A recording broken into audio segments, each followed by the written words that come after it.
दूसरी शादी करोगे ना तो तुम्हारी दूसरी बीवी के लिए इस घर में कोई जगह नहीं, ना ही तुम्हारे लिए।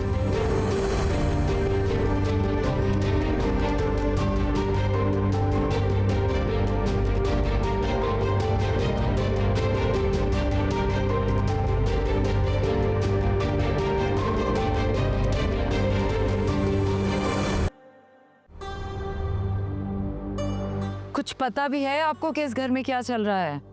क्या चल रहा? कुछ कह तो नहीं सकती, लेकिन इतना जरूर समझ गई हूँ कि दोनों माँ बेटियां सुबह से लड़ रही हैं। अभी भी हो रहा है झगड़ा। तो तुमने पूछना था ना। पूछने ही गई थी, पर राबिया ने कुछ नहीं बताया। पर इतना समझ आ गया है कि किसी लड़के का चक्कर है। कैसे कह सकती हो ये तुम?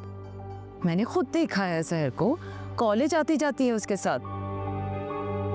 मैमूना, बात दरअसल ये है कि तुम्हें पहले दिन से ही सहर नापसंद है, इसलिए तुम ऐसी बातें कर रही।